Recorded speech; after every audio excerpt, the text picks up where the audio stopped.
Welcome in, everyone, to the Max Lowco Recap, March 29th, 2026. Welcome in. We got a lot to talk about, including USCB baseball and softball, track and field. We'll talk about all of that in just a second. We also got a bunch of high school sports to talk about as well. And, of course, other sports going on across the country and the world. So we're going to get into all that starting right now. And we'll start with USCB. Currently, baseball is currently playing right now. Let me get up the score here. Currently on the road at Columbus State. They won game one. They lost game two, actually a close one in game two. I believe it was a 5-2 game in game two, and USCB got the win on Friday night, I believe it was. Got the 10-9 win. Lost 5-2 yesterday, and they're currently down 10-2 today against Columbus State. Let's see what inning they are currently in. Top of the seventh, Columbus State up 10-2 over USCB. So not the best of days for USCB today in terms of baseball. Softball this weekend was at home against Flagler out of St. Augustine, and they were here at home this week. USCB got the 10-0 win in game one. Fell short 8-2, and what was actually a really close game. Flagler just pulled away in the seventh inning, and then USCB got the job done to pick up their first conference series win of the season with a 9-6 victory over Flagler in game three. Madison Murphy was fantastic in both games 1 and 3. Really solid outing. I'll get up the numbers here for her out of game one. Let me see here. Let's see, where's Madison? Here she is. Game one, USCB won it in 5 innings. Madison pitched 5 innings, 1 hit, no runs, 2 walks, and 3 strikeouts on 53 pitches. Really impressive for Madison Murphy in game one. Game two, actually really solid outing from Cassie Brundage despite the loss. The stat lines don't do her justice as she really held Flagler down for most of the game. 3 runs going into the 7th inning and just gave USCB a chance. It was 3-2 going in the 7th, and then Flagler managed to score 5 runs in the 7th off of Cassie Brundage to lead to an 8-2 loss. But I mean, despite that, Cassie Brundage's numbers don't do her enough justice. I mean, 7 innings, 8 hits, 8 runs, 8 of those innings were earned runs, 3 walks, 2 strikeouts on 111 pitches. Despite those numbers, she was fantastic all the way up to the 7th inning. The 7th inning was really where it just kind of fell apart there for USCB. And then game 3, really fun game to watch. Of course, myself and Wes Kerr were on the call for this one. Madison Murphy was, again, fantastic. Maybe not up to the level she was the day before. The day before in game 1, but 6 innings pitched, 6 hits, 3 of those 3 runs, which were all earned runs. She did have 7 walks and 2 strikeouts to go with it, but she really held them down on 115 pitches. And then Emily Morgan came in to shut it out in the 7th inning, although she did allow 3 runs on 3 hits with a strikeout, but she held them down. USCB gets a win and the series victory over Flagler. That puts USCB on the season at a 20-4 record, and I believe that it's a 4-8 conference record for USCB, getting their first conference win on the season. Gives me a bit of hope for this team. After really, I mean, you look at last weekend, and the biggest thing with last weekend was they couldn't score runs. 3 runs in 3 games against Georgia College last weekend on the road. This weekend, 21 runs through 3 games of softball. Completely different, 7 times as many runs as they scored the weekend beforehand. So this is a really positive sign to see out of USCB. The offense was cooking. Taylor Chang was fantastic yesterday. A homer in both the second and third game of the series. In the doubleheader yesterday, she was on a tear. Let's see if I can get her stats up here. She now has, I believe, 4 home runs on the season. Five homers, 5 homers. Hold on, let me check. Let me check here. So yesterday, see if I got one. So Taylor Ching homered in the 5th inning in game 1 yesterday of 2 games, game 2 of the series, um, and put USCB back into position with a 3-2 deficit, and basically going into the 7th with a chance to win the game. But Cassie Brundage couldn't hold on, but still a really good game by USCB in that one. Then Taylor Chang homered again in the 6th inning to give USCB a 9-3 lead, going into the 7th. And yeah, I mean, she was fantastic. Let me see her stats. Um, she was 3 for 4 in game 3, 3 for 4, with a home run in the mix of that. Of course, an RBI as well. Um, and she scored a run herself, of course, on that home run. Then game 2, see what she was on game 2. Check here, 3 for 4. I mean, seriously, at 3 for 4, that put her at 6 for 8 on the day. Just really, really impressive by Taylor Chang. And really, she wasn't the only one on this squad who was having a good day as well. Um, they were all getting their hits. They were getting on base any way they could. Um, I mean, they got 5 walks in game 2 of the series, and then they had proceeded to go and get. Let's see. They didn't have any walks in game 3, but the one thing I noticed, and it's kind of what baseball has been doing lately, is really getting deep into counts, making pitchers work in the circle and or the mound, whether it's baseball, softball. Both teams have been doing that as of late. They've been really fighting. I've seen multiple 3-2 counts in all these games this weekend, from both USCB baseball and softball. But softball was really noticeable in Hardyville yesterday, with just multiple 3-2 counts, making pitchers work for it. It just a really, really solid weekend for USCB. However, their next series is a challenging one. They're going on the road next weekend. Do they have a midweek game? I do not think they do. Let's check. No, they don't. So they don't have a midweek game, but they're going on the road to face the top 5 program in the country, North Georgia, on the road in Dahlonega on Friday. 2 games on Friday at 1 and 3, a game on Saturday at noon, and then of course it'll be they'll be off on Sunday, of course, trying to get back home, get ready for Easter Sunday. So a lot to look forward to there, and then of course following that North Georgia series, they'll be at home for a doubleheader midweek. For a matchup on a doubleheader against Edward Waters.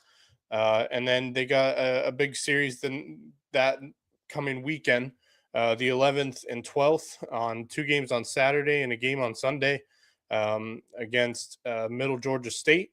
So, really, really good job by USCB softball. Let's see what the Peach Belt standings look like for them. Softball standings.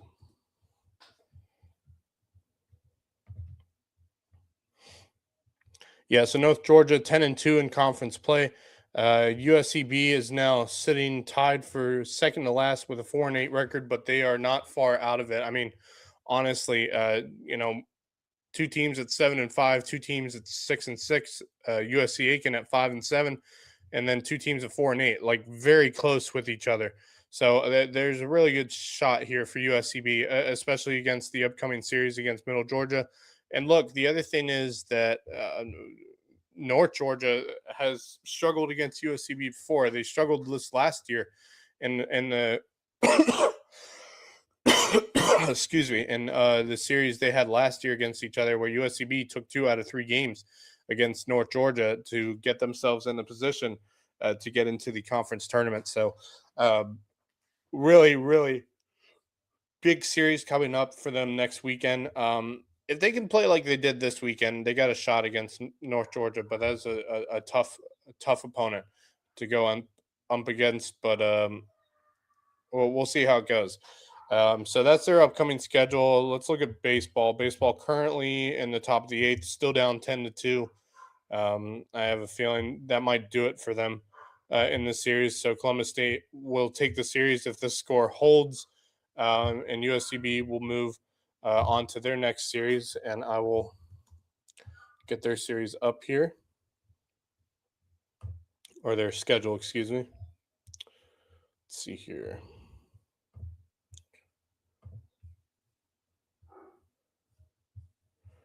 Let's see. So they got a game on the 31st in Savannah against Savannah State. And then they have a big time series where they need to win all three games coming up next weekend in Orangeburg, South Carolina, against Claflin, who's at the bottom of the Peach Belt standings right now. So this is a very winnable series coming up next weekend for USCB, but they're going to need to win all three games if they want to have a chance at trying to get within a shout of making the conference tournament. And the reason I say that is let's see. So they got a series against Claflin. Then they have a series against a non-conference opponent on the following weekend against Eckerd College down in St. Petersburg, Florida. Then they come home on the 14th for a series for a game against Savannah State on the 14th. Then they got Lander for 3 games. Then they got Middle Georgia. We got Middle Georgia on the weekend of the 24th, 25th, and 26th. So big time series, and then that will be a big time series if they can get wins, all 3 wins against Middle Georgia. They have a shot potentially of making the Peach Belt Conference tournament. But let's check the PBC standings real quick so I get an idea of what we're looking at for baseball. Because really, USCB's probably played their toughest part of the schedule already. In North Georgia, they're playing Columbus State. They've already played USC Aiken, so they've already played the top 3 teams in Peach Belt play. They already played Georgia Southwestern, so what they have left, they've already played Augusta. They have to play Lander and Claflin and Middle Georgia. Look, USCB is 3 games out from Middle Georgia. 1, 2, 4, 5, 6, 7, 8. Top 8 teams make it in. USCB is cutting it close, maybe a little too close. You got to get to Georgia College, which is 8-10 on the year in conference play. So that's a tough road, but they got a series coming up against Claflin. If they get 3 wins there, they'll be at 5. If somehow Georgia College loses the rest of their conference games, and USCB can get 3 against Claflin and at least, or actually they need to get 3 against Middle Georgia. Even then, Georgia College holds a tiebreaker. So USCB is in a situation where they may not come out of conference play with a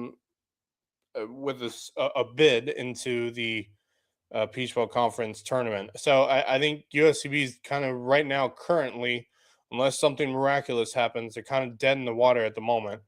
Because if you look at this, they're 2-18 right now in conference play. They're 3 games behind Middle Georgia. They're 6 games behind Georgia College. So USCB would need to, if they really want to get a conference bid, they need to win 2 out of 3 against Lander, hopefully. They need to sweep Claflin and really sweep Middle Georgia to give them a chance of getting through Georgia College and making it as the last bid into the conference tournament. But the problem is Georgia College, if they win at least 3 of their games, it's going to be a tough road for USCB. Let's see, 6, 7, 8. Yeah, if Georgia College wins even 2 more games in conference play, I think that's put USCB out of the water, dead in the water. So there's a slight chance, but nothing that's gonna convince me to say that they're gonna make it in.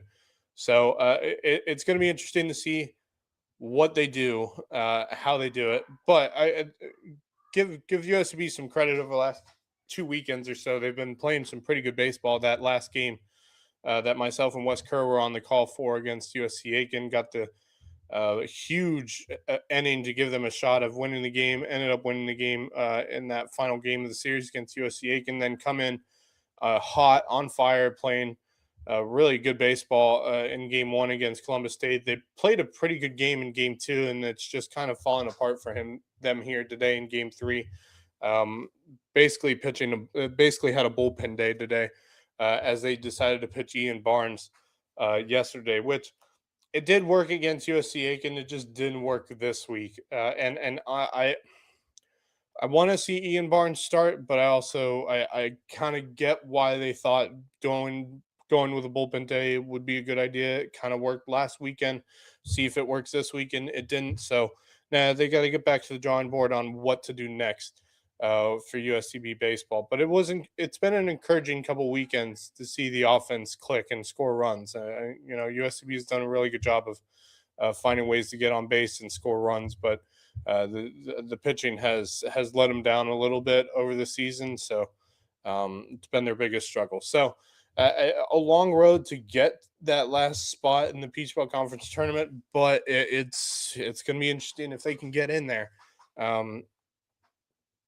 But they need a miracle at this point to have a shot of making the Peach Belt Conference tournament. So that's pretty much it for USCB baseball and softball. Let's check track and field. There were some notable things for USCB track and field as their outdoor season has begun.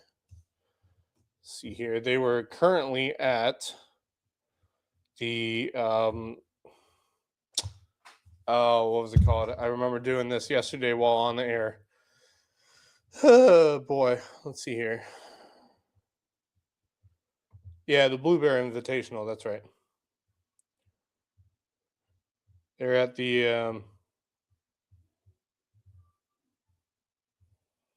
Blueberry Invitational. Let's see some final results. Let's see here. Bryson Shears finishing runner-up in the 100 meters.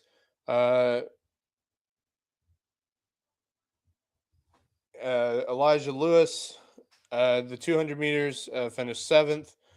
Ale Sanoa placed fourth in the 400-meter hurdles. So good job by Ali Sanoa.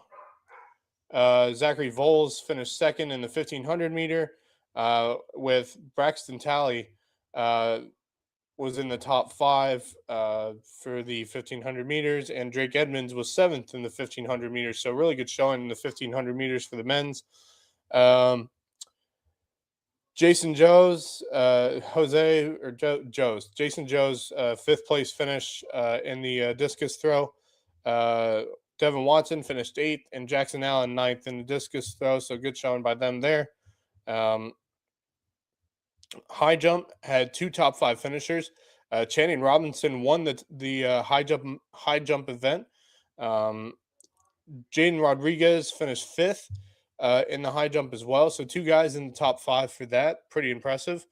Anson Cagle had finished fifth place in the javelin throw. So good job by him. Cam Edwards finished eighth in the long jump. So good job by him. Aiden O'Neill won the pole vault. And Ethan Cockane finished runner up. So two guys in the top two positions for pole vault. So really, really impressive there. Jason Joes finished sixth in the shot put. Devin Watson was eighth in the shot put. So really good showing by those two there. Sam Mitchell won the triple jump, 14.5 meters. Really impressive. And Cam Edwards finished fourth in the triple jump as well. So really solid showing there. Men's 4x100 meter relay team finished fourth overall. So really good showing by them. That team is Zachariah Sellers, Sam Mitchell, Elijah Lewis, and Bryson Shears. So really, really solid outing By the way, Bryson Shears in the 100 meter, who finished runner up, ran a 10.78 100 meter dash. So really, really impressive showing by Bryson Shears there. Let's see. Yeah, I think that's about it for men's. And that was, of course, in Salisbury, North Carolina. I feel like the women did had some notable names as well. Maybe I'm wrong.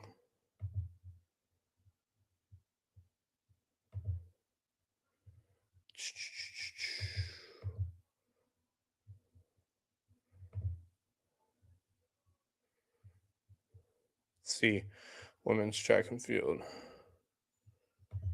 Here we go. Got some numbers here. Here we go. Women's track and field.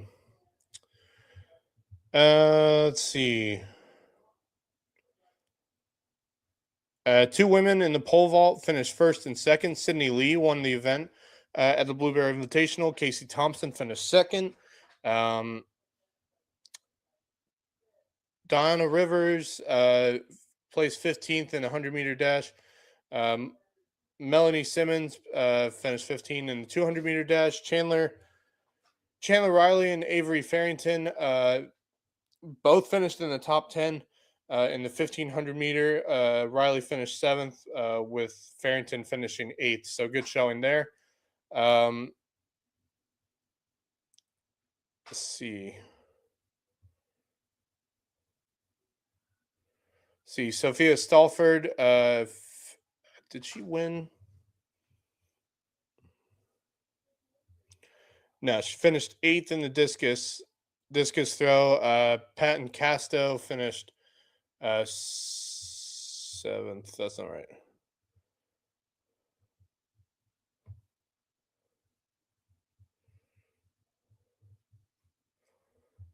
Peyton Casto finished 7th in the javelin throw. Excuse me. Victoria Ingram had 2 top 5 finishes at this meet. She placed 4th in the long jump and 3rd in the triple jump. So really, really good showing by Victoria. Let's see. The women's 4x100 meter relay finished 5th. That team was Melanie Simmons, Melanie Edwards, Diana Rivers, and Zoe Turner. And yeah, that's about all the stats there for the women's track and field. So good showing overall by both the men's and women's in track and field. See golf. Did golf play this week? I don't think so. I know women's soccer has spring game. I believe they're on the road at the Citadel. So I don't have a score for that. See if I can get a score, at least find a score while I'm doing this. Let's see here. Do we have a score?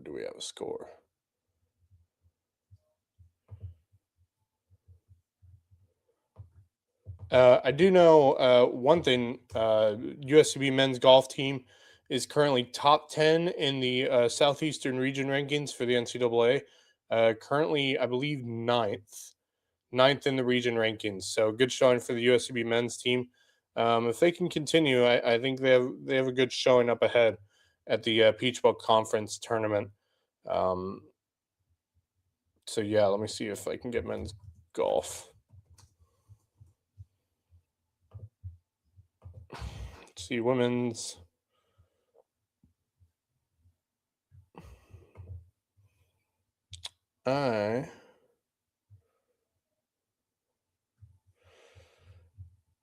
Yeah, I do not have anything on women's soccer, but I do know they were playing the Citadel in a spring game today. Let's see. USTB men's golf. That was February.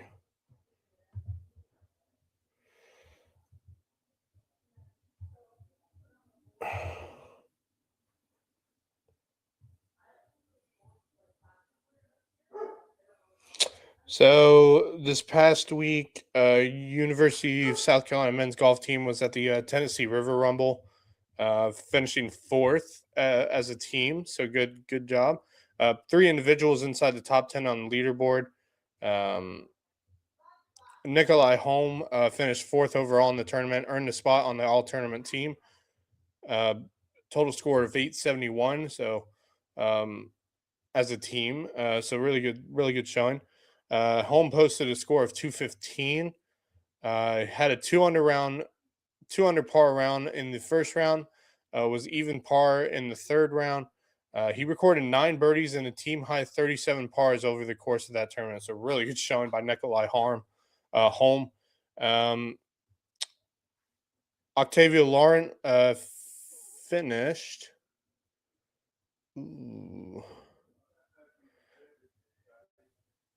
He had a 2 under round in the second round. Really good job. Closed out the tournament at even par. Finished the tournament with 32 pars and a team high. He had 12 birdies on the tournament, so really good showing. Finished in the top 10. So really good showing by USCB. So they will have, I believe it's this week. They'll be in Miami Shores, Florida, the Battle at the Lakes tournament, which is hosted by Barry University, if I'm remembering correctly. Yes, it is. So March 30th and 31st, they will be in Miami Shores, Florida, for that Battle at the Lakes tournament against with Barry University hosting it. And then once that's done, the next thing will be the Peach Bowl Conference tournament. So the PBC tournament right around the corner for USCB men's golf. So I'm intrigued to see what they do. Defending Peach Bowl Conference champions, see if they can do some magic in the Peach Bowl Conference tournament. We'll see how they do this week against probably some notable teams at the Battle at the Lakes tournament in Florida. So good things all around for USCB. When we come back, we're going to take a quick 2-minute break. When we come back, we'll be talking about some high school sports, including some baseball, softball, a bit of soccer as well. We'll talk about all of that when we come back. This is the Max Lowco Recap.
Welcome back to the Max Lowco Recap. All right, let's talk some high school sports.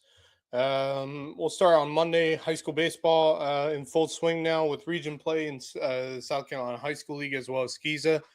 Hilton Head and Beaufort. Hilton Head got the win 11-5 on Monday over Beaufort. Bishop England beat May River 7-5. Bluffton beat Colleton County 12-2. And then on Skeeza, Hilton Head Prep beat Colleton Prep 9-4. Pretty good game there. Softball, Hilton Head Christian beat Hardyville 27-5. Yeah, don't need to worry about that one. Hilton Head beat Battery Creek 7-6 and 6-2 in a doubleheader.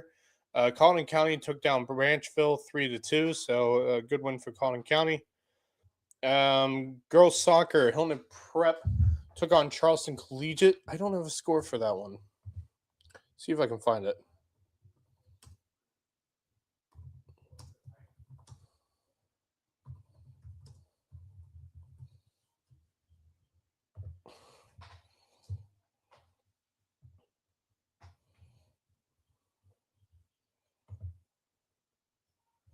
Maybe they didn't play them.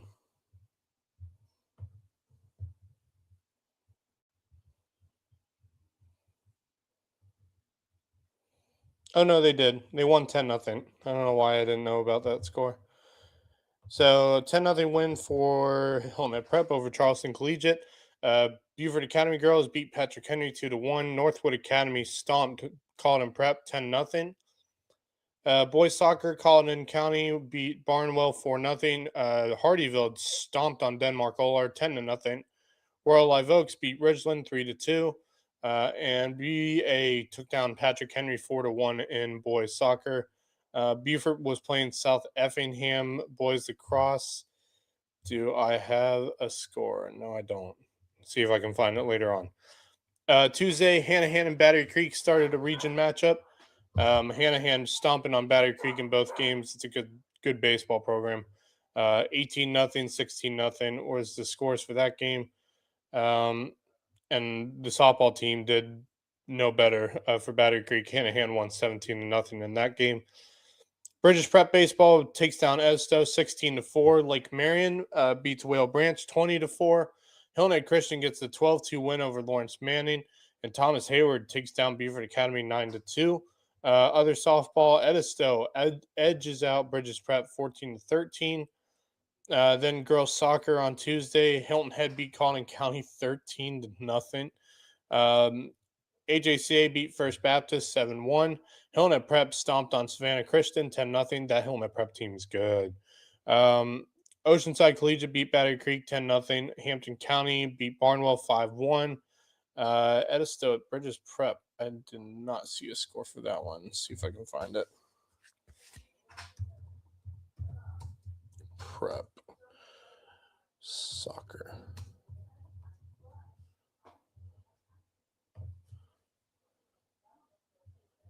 Let's see. Oh, yeah. Stomped them, if I'm remembering correctly. Yeah. 12-0 for Bridges Prep. 12-0 win. So good win for them. May River girls beat Beaufort 7-1, and then Beaufort Academy took down who's CBCCA? What a name. Let's see here.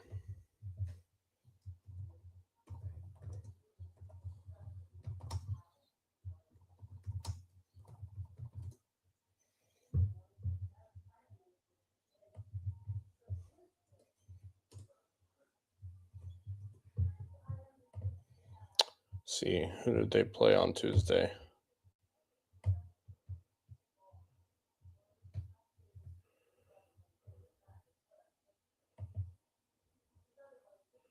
Community Bible Church Christian Academy. Apparently that's a team in Beaufort. No idea.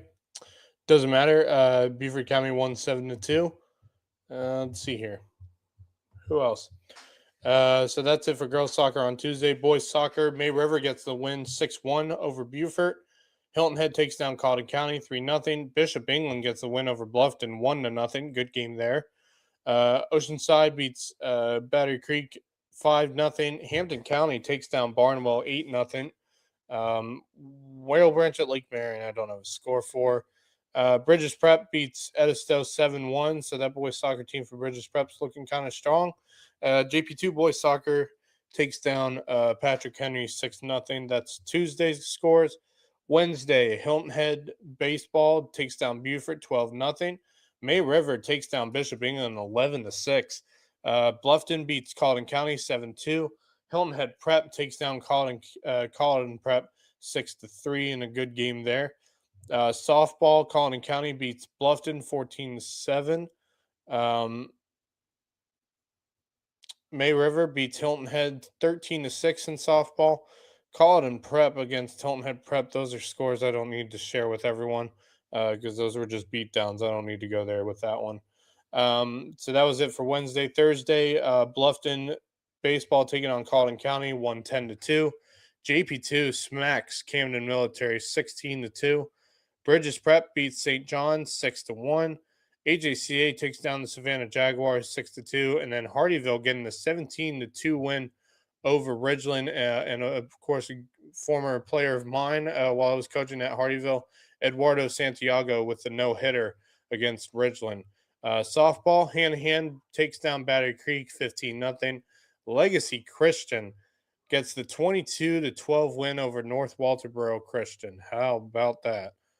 Wow, what a great pairing there. We do love watching some Legacy Christian softball. Girls soccer on Thursday. May River beats Colleton County 10-0. Oof. Ashley Hall was at Hillman Christian. I'm wondering if there's a score for that.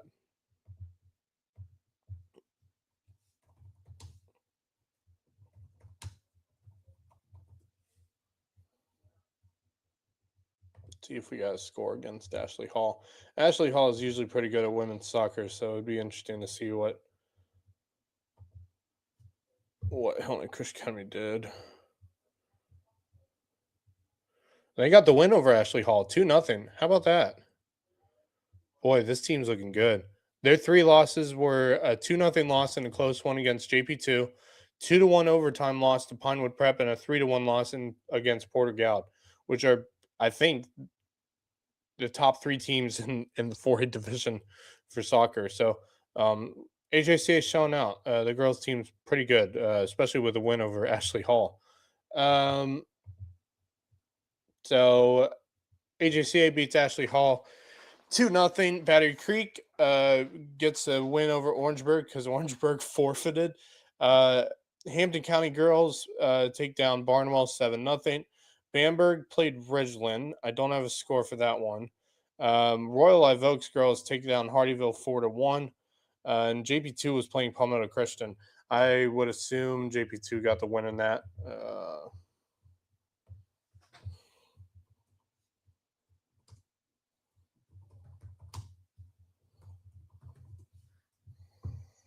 Let's see here. No, I want JP2 of Huntsville, Alabama.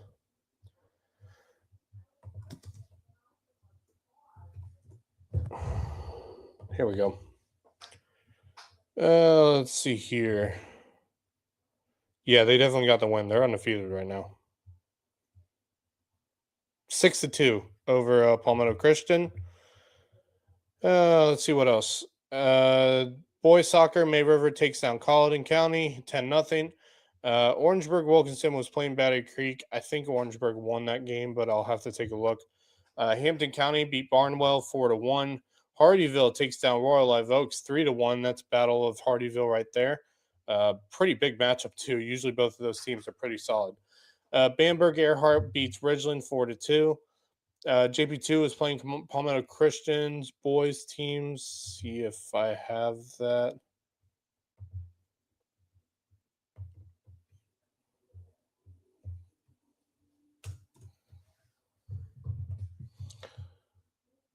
Yeah, JP2 boys won.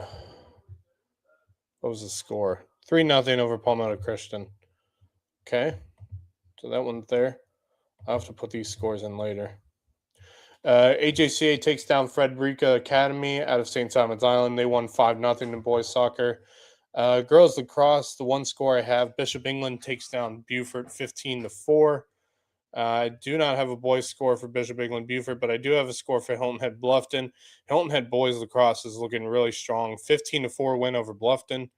And JP2 lacrosse was playing Effingham County, I believe, and I don't have a score for that either. Then Friday, of course, we had college baseball and softball, but we don't already went into that. High school baseball, Hilton Head Prep got the impressive 8-3 win over JP2.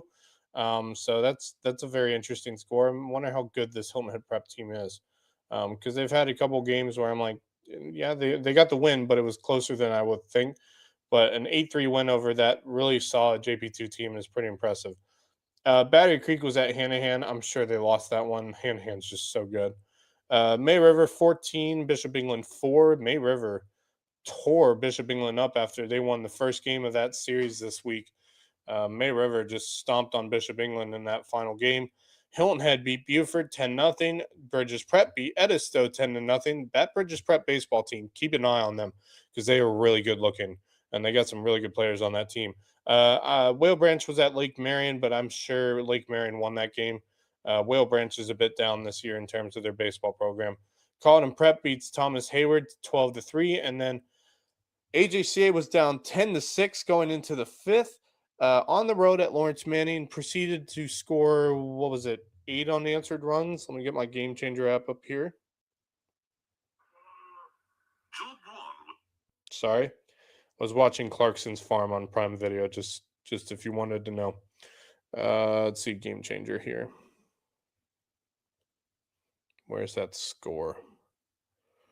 I'm going to have to rewatch that game.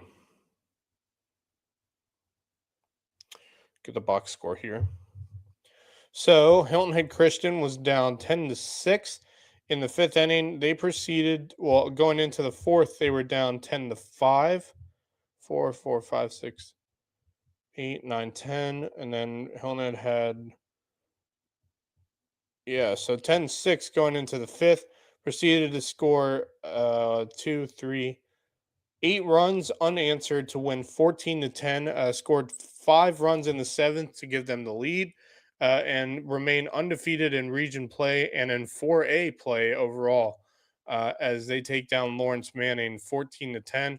They got a big matchup coming up on the 30th and 31st against Wilson Hall, so it's going to be fun to watch those two teams go at it. But Hilton Head Christian now 13-1 on the year, with that win over Lawrence Manning. So that's the final score there. That would be it for baseball on Friday. Softball on Friday, quite a lot of games for softball. Wilson Hall takes down JP2 4-1. If I'm not mistaken, that's one of JP2's first losses in softball in the year. That means that Wilson Hall softball team is pretty strong. Battery Creek was at Hanahan. I'm sure that was a loss for Battery Creek. I hate saying that, but that Hanahan softball team is really good. And I'm sure the coaching staff at Battery Creek will tell you that. Bridges Prep gets a absolute stunner, or not a stunner, more of a thriller per se, against Edisto. 11-10 was the final score there. Bluffton beats Hilton Head 4-2. Good game there between two teams that are on the up and up. May River gets a 3-0 win over Bamberg Earhart. Lexington wins 11-2 over Beaufort. Oceanside Collegiate wins over Beaufort as well, 17-5. May River beat Dorman. How about that? Beat Dorman High School, one of the largest high schools in the state. They won 4-3 over that Dorman team. Lawrence Manning took on Hilton Head Christian. Both those games weren't close. Don't really want to share the scores there. I'll just say Lawrence Manning won both of those games in that doubleheader. Colleton Prep beats Thomas Hayward 15-0. Orangeburg beats Legacy Christian. Orangeburg Christian against Legacy Christian, 20-16 final score there. Legacy Christian gets the loss. Girls soccer on Friday. Bishop England beats Beaufort 10-0. That's a really good Bishop England soccer team, girls soccer team. Hilton Head beats Bluffton 3-1. That Hilton Head girls team is something else. I have a feeling they're going to have one heck of a time against Bishop England. JP2 beats Coastal 3-0. The Hilton Head Prep wins 10-0 over Colleton Prep. Boy, that Hilton Head girls team is something else. Bridges Prep wins 13-0 over Edisto in girls soccer. And then Charleston Collegiate gets the 4-1 win over Beaufort Academy. Boys soccer don't have scores needed, although I should look these up. Bishop England at Beaufort. Let's see here. BA.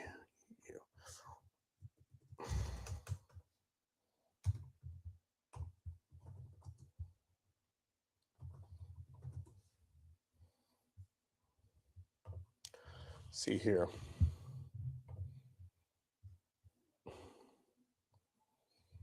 Beaufort lost to Bishop England 5-0. And then what was the other score I don't have? Lufton.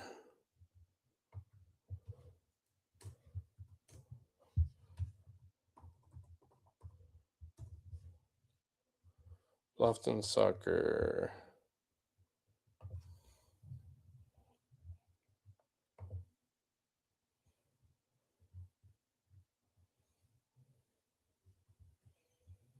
A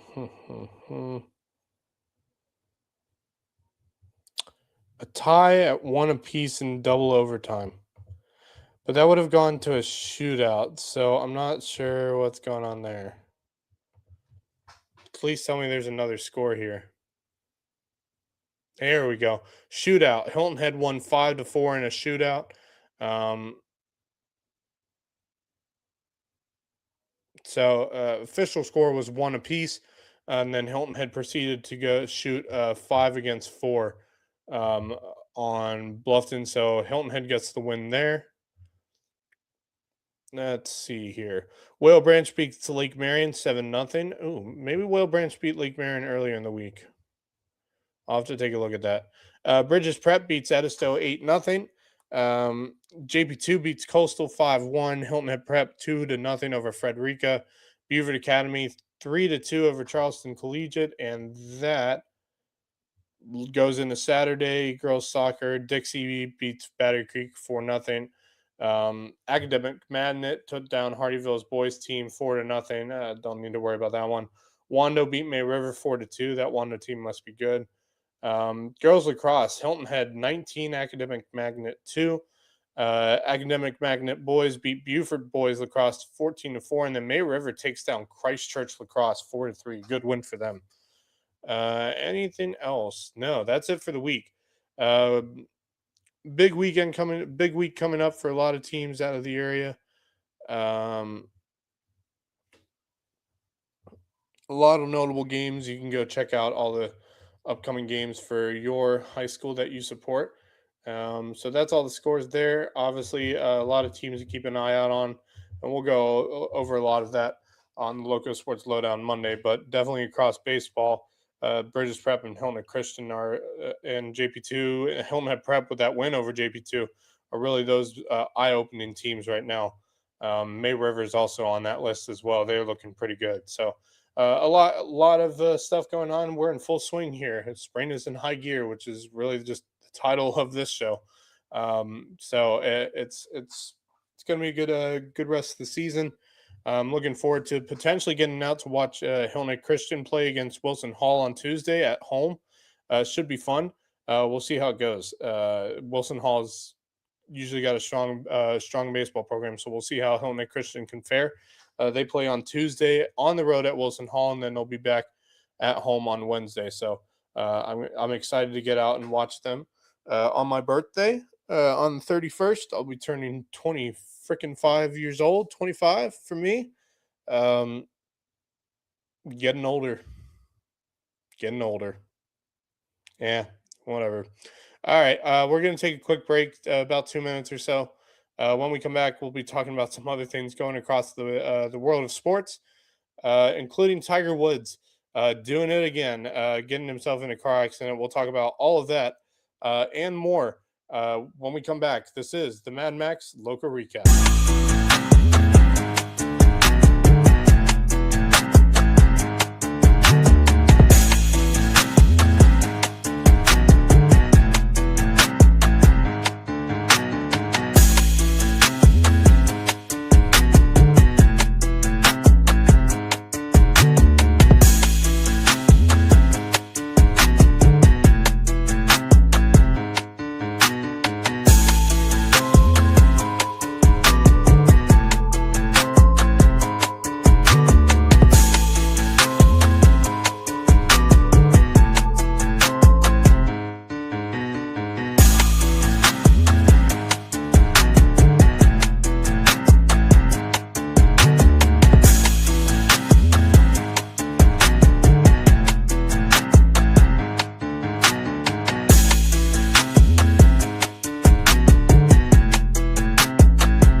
Why was my mic was muted? I'm so sorry.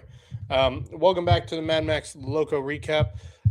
Let's get talking about all that took place with Tiger Woods in the DUI crash. Hold on one second. Give me 1 second. Be right back.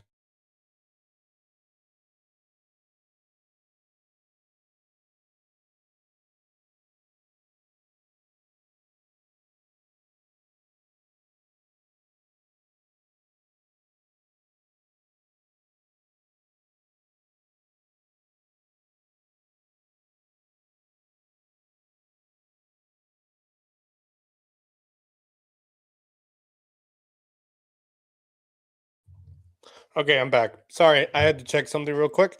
Sorry, I was talking about Tiger Woods. Obviously, the mic's muted again. What's going on? Sorry. Tiger Woods rollover crash. Big big deal, I guess. I don't know. This is not the unusual for Tiger Woods. This is not his first DUI. It probably won't be his last the way it's going. Um, Rollover crash in Jupiter, Florida. Was charged with a DUI. He did not have alcohol in his system, according to breathalyzer test he took. But my guess is probably pills. And obviously, he's dealing with a lot of back injuries, of course, as well as Achilles injuries. So he's a broken down person who probably needs to take pills for the pain. So I don't. I hate that he was driving under the influence, but I also I get that he's of course on pills a lot. To handle probably all the pain from all the surgeries he's had. So I'm like, while I hate the fact that he got a DUI, I don't, I kind of understand where this is going. So yeah, that whole Tiger Woods thing, he was released from jail following his charge of a DUI. Word of advice, like I said the other day, you make hundreds of millions of dollars, just buy a Rolls Royce and have someone chauffeur you around. I mean, that or get a Bentley. If you're not into Rolls Royces, get a Bentley. Bentleys are nice. So uh, do something, man. Don't drive. All right, moving on. Elite Eight currently going on right now for both men's and women's basketball. Michigan beating the living crap out of Tennessee 67-36. Looks like Michigan, the way it's going, is going to be advancing to the Final Four. Um, Illinois has advanced to the Final Four as well after their win over Iowa. Duke up on UCLA women's basketball. UCLA is the number one seed. They only have one loss on the year, and Duke is looking to upset again after beating LSU the other day on a buzzer beater. They're up 35-27 with 2:28 to go in the second quarter. So keep an eye on that one. That's an Elite Eight game. Let's see. Uh, Major League Baseball scores.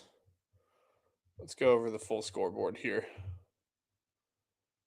Let's see here. Twins and Orioles 6-5 in favor of the Orioles right now in the bottom of the seventh. Rangers up on the Phillies 8-2 in the bottom of the seventh. Top of the ninth, Blue Jays are up 5-2 over the Athletics. Red Sox down 3-2 on the Reds in the top of the eighth. Top of the eighth, Rockies and Marlins, battle of the stupidity clubs. 3-2 in favor of the Rockies. Marlins off to a 2-0 start though on the Rockies, but Rockies look like they want to get the win here as they're in the bottom of the eighth. Pirates and Mets are tied at 2 apiece in the bottom of the eighth. Middle of the fifth, Angels up on the Astros 6-4. White Sox up 7-2 on the Brewers in the going into the sixth inning. Rays up 6-4 going into the top as they are currently in the top of the seventh over the Cardinals. The Nationals are up on the Cubs 3-2, and they have bases loaded right now in the top of the sixth, so they're looking to add on to that score with one out. Tonight on Peacock, Seattle Mariners taking on the Cleveland Guardians. I'm sure Marcus Walsh will be watching that. I'll probably be watching that as well. And then already scores that have gone final. Oh yeah, the final. Now it's a final score. So the Athletics have lost. They're now 0-3 on the year. Blue Jays win 5-2 today. Royals take down the Braves 4-1 after the Braves won the first two on a walk-off grand slam last night on Fox by Dominic Smith. Actually, there's a story behind that one. Dominic Smith, of course, I think some of you may know. Dominic Smith lost his mother after a really tough but hard-fought battle with cancer. Unfortunately, she didn't win the battle. I believe she passed away like almost 2 weeks ago. I think 2 weeks ago she passed away, and hit a grand slam and was talking about what that grand slam felt like, and it was a really cool story for Dominic Smith to get the walk-off grand slam to give the Braves the win last night on national television. So, just a really heartfelt moment for Dominic Smith and the Atlanta Braves. They have a good start to the year. They're 2-1 on the season to start off, so really good series to start for them. Cleveland Guardians are looking to win have already won their series against. Oh no, they haven't. If they win today, they'll win the series against the Mariners. So yeah, those are all the scores right now. Nothing else is going on tonight, and then of course tomorrow. Tomorrow, the Twins and Royals will be playing at 4 o'clock. Rangers and Orioles will be playing. White Sox and Marlins. Wow, stupidity clubs again going at it at Lone Depot Park in Miami, Florida, which is only packed when the World Baseball Classic is there. Pirates and Reds going at it. There's a rivalry that you want to see at 6:40 on Fox Sports 1. Nationals and Phillies are going at it. A good NL East matchup there. The Rockies and Blue Jays will go at it. Braves and Athletics will be going at it in Atlanta. The Angels and Cubs in Chicago. Rays and Brewers in Milwaukee. Mets and Cardinals out in St. Louis. Red Sox on the road against the Astros in Houston. Yankees taking on the Mariners. That should be a good series. And the Giants and Padres in San Diego. Guardians and Dodgers in LA. Screw the Dodgers. I hate them. Tigers and Diamondbacks in Phoenix. So that's the upcoming schedule for Monday, Tuesday, and Wednesday. And then into Thursday, Blue Jays will take on the White Sox. Braves and Diamondbacks for a series. Mets and Giants for a series as well. The other series will be Dodgers and Nationals, Cardinals and Tigers, Marlins and Yankees, Padres and Red Sox, the Reds and Rangers, the Cubs and Guardians, the Rays and the Twins going at it, Phillies in Denver against the Rockies, Orioles and Pirates in Pittsburgh, Brewers and Royals in Kansas City, Mariners and Angels, Braves and Diamondbacks, Astros and Athletics, and the Mets and Giants for that weekend series. That's the next week of baseball for them. Illinois has reached the Final Four for NCAA basketball, so that's a good start there for them. Tennessee is currently down 71-44 with 10:41 to go in the second half. Michigan looks to move to the Final Four. Duke and UConn going at it at 5:05 tonight for a spot in the Final Four. That should be one hell of a ball game. And there's one other team that made it to the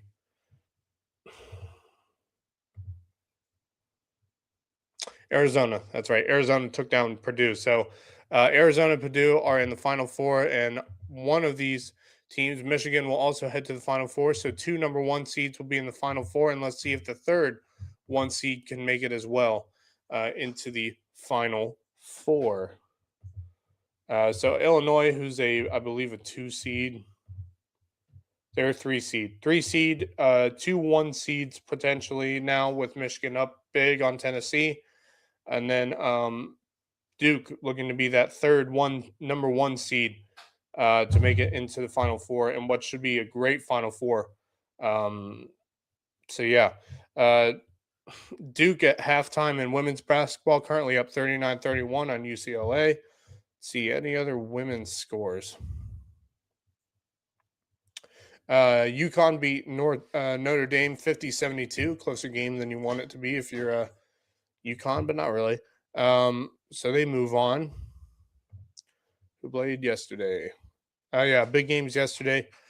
Michigan and Louisville. Michigan beats Louisville. Texas beats Kentucky. South Carolina destroys Oklahoma. And TCU takes down 10 seeded Virginia 79-69. And that's all the women's scores. There should be more coming up on tomorrow. Yep, Michigan and Texas going at it. And then TCU taking on University of South Carolina. So some big games coming up across the board around all the sports. The NHL is heading very close towards the Stanley Cups, which starts in a couple weeks. So keep an eye on that. NBA. Oh, I do know there is one thing for the NBA. Let's check the scores here. Clippers and Bucks are playing right now. I'm not really going to pay attention much to the NBA until playoffs begin, but I am paying attention to the Atlanta Hawks. Let's see if I can find how many of the Hawks won in a row. Out of their last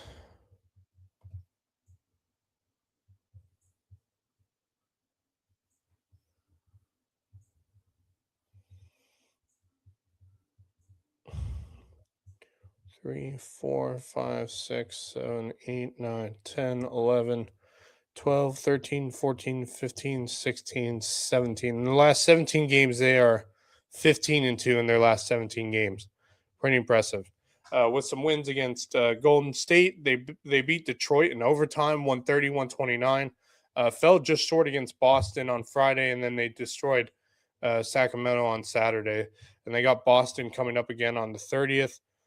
Their final schedule remains scheduled. They're in Boston. They play at they're at home against Boston. They're at Orlando, Brooklyn. They're at home against New York. That's on Peacock, so that should be a big game. On the road, and then playing Cleveland at home for 2 straight games, and then they have Miami to finish it off. So that's a tough remaining schedule. But let's see where they at in the standings, because I'm.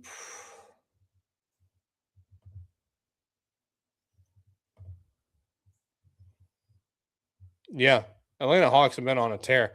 They're now in the top 6 spots for the Eastern Conference. They've been playing some good basketball. So yeah. Any teams that are already eliminated right now? Are they eliminated? Yeah. How about the Milwaukee Bucks are now eliminated from the playoffs, as well as the Bulls, the Wizards, the Nets, and Pacers on the Eastern side. Grizzlies, Pelicans, Mavericks, Jazz, and Kings are all eliminated as well. And the 4 teams in the runnings for the play-in spot are the Suns, the Clippers, Trailblazers, and Golden State Warriors, and 76ers, Magic, Heat, and Hornets are all in as well. So those 2 tables are pretty much set. Yeah, these tables are set already. So those are the teams. So if you want to go check the standings, go check the ESPN app. They got the standings right there. Anything else? I think that's about it across the board for sports. Great opening series from my Atlanta Braves. Very excited. They'll probably get another 3 wins or so. Probably another couple wins against the Athletics. So should be a good start for the Braves. That Kansas City Royals team, don't sleep on them. Despite this series, don't sleep on them. They're a good up and coming team. So definitely keep an eye on the Royals. Other than that, I think that's about it. So that should do it for us. I'll hopefully be back next Sunday on Easter Sunday, which, by the way, today, of course, is Palm Sunday for those of you who are religious like myself. So big week for Christianity around the world. Easter Sunday, Easter week has now officially begun. And Easter Sunday will be next Sunday. So no local sports will be going on. I think from Good Friday through Easter Sunday, not many local sports will be going on.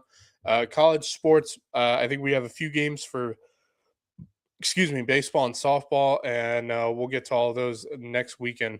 So that's going to do it for us. I want to thank everyone for watching.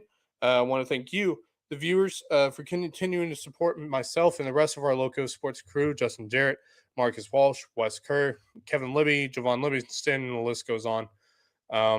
And I want to thank our sponsors for continuing to help Loco Sports go and grow. And that's going to do it for us. Thank you, everyone, for watching. And we'll see you next Sunday, hopefully, same time, 3 o'clock. Hopefully, I'll start on time. Obviously, I started a bit late today, and we're going a bit over the hour mark. But I want to thank everyone for watching, and I'll see you next time. So, yeah, that's going to do it. Thank you, everyone, for watching, and see you next week. This has been the Mad Max Lowco Recap.